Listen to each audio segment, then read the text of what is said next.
हमारे जीवन में कई प्रकार की समस्याएं आती हैं। जीवन के अंधकारों से खुद को बाहर निकालने के प्रयास में हम प्रकाश को बहुत पीछे छोड़ देते हैं। हम अपनी समस्याओं में इतने उलझे रहते हैं कि अपने इर्द गिर्द के गहन अंधेरे को हम देख ही नहीं पाते।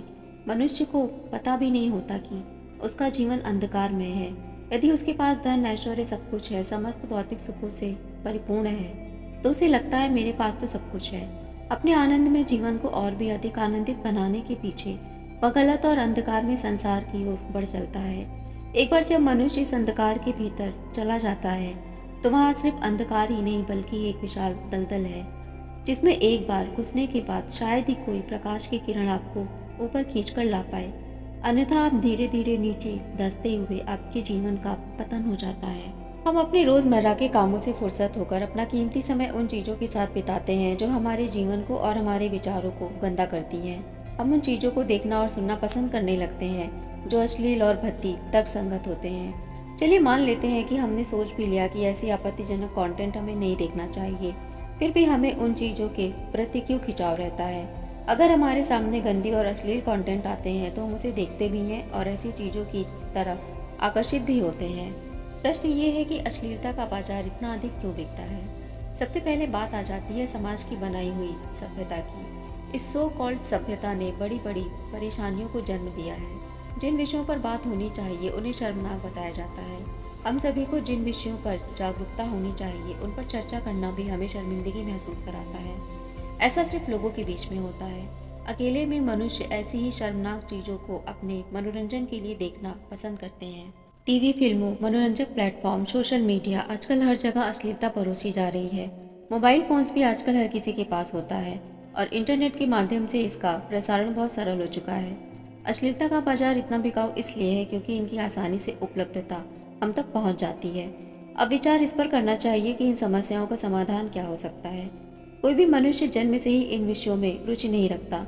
जब हम कोई नई चीज़ देखते हैं तो हमारे भीतर उन विषयों को जानने के प्रति जिज्ञासा उत्पन्न होती है। यदि हमें उसका सही और संतोषजनक उत्तर मिल जाता है तो हमारी जिज्ञासा भी शांत हो जाती है, परंतु यदि वो विषय हमारे भीतर पहेली बनी रहती है तो वह हमारे भीतर एक रहस्य की तरह होती है जिसे जानने के लिए हमारा मन हमेशा उत्सुक और बेचैन रहता है।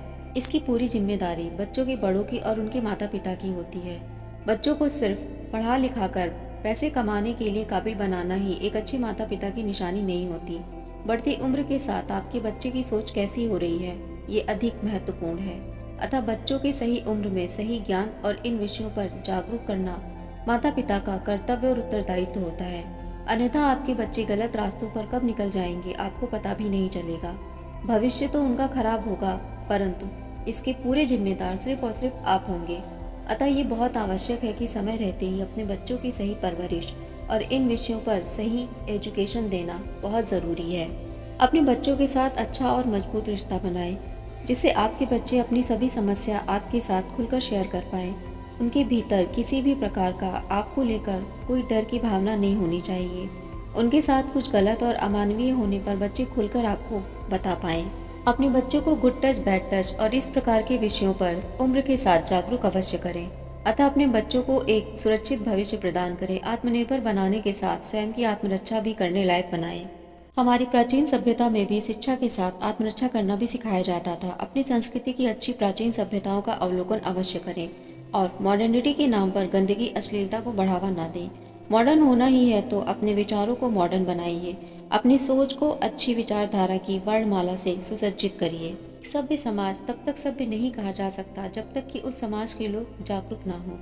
बच्चे अपने बड़ों और माता पिता को ही देखकर सीखते हैं, अतः उन्हें सीख देने से पहले खुद की कमियों को भी जरूर सुधारें, क्योंकि हमारा मस्तिष्क जो भी देखता है उसका अनुसरण करता है और वैसे ही विचार हमारे भीतर उत्पन्न करता है। भगवान श्री कृष्ण कहते हैं कि मनुष्य जैसा सोचता है, जैसे आपके विचार होते हैं, वह स्वयं को वैसा ही बनाता है। मनुष्य के विचार यदि अच्छे हैं, उसकी संगति यदि अच्छी है, यहाँ संगति का तात्पर्य सिर्फ लोगों से नहीं अपितु लोगों के साथ उन सभी चीज़ों से है जो आपकी दिनचर्या में शामिल होती हैं। आपकी बोली, भाषा, देखना, सुनना, व्यवहार, कार्य, सब कुछ जो भी आप दिन भर में करते हैं। भगवान श्री कृष्ण कहते हैं कि मनुष्य के विचार जैसे होते हैं उसके कर्म भी वैसे ही होते हैं। यदि उसके विचार दूषित हैं तो उसके कर्म भी समाज में घृणित होंगे, जो स्वीकारने योग्य नहीं होंगे। परंतु यदि उसके विचार उच्च कोटि के हैं तो उसके कार्य भी सराहनीय होंगे और समाज में भी ऐसा व्यक्ति गौरवशाली कहलाता है और लोग भी उसके व्यक्तित्व का अनुसरण करते हैं। अतः शारीरिक स्वास्थ्य के साथ मानसिक स्वास्थ्य का भी स्वस्थ होना आवश्यक है और हमें इस बात का ध्यान रखना चाहिए कि हम अपने मस्तिष्क में अच्छे विचार डाल रहे हैं या फिर कूड़ा कचरा डाल रहे हैं। अपनी जीवन शैली के साथ स्वयं को जानने समझने का प्रयास करें, स्वयं को आत्मबोध और आत्मज्ञान की ओर ले जाएं। अपने जीवन के मूल्यों को व्यर्थ ना करें। स्वयं को और अपने विचारों को जितना सकारात्मक करेंगे, आपका जीवन उतना ही प्रकाशमान होकर जगमगा उठेगा। आपके भीतर उतना ही आत्मबोध और आत्मज्ञान की किरण प्रज्वलित रहेगी। हर पहलू के दो छोर होते हैं, अच्छी और बुरी।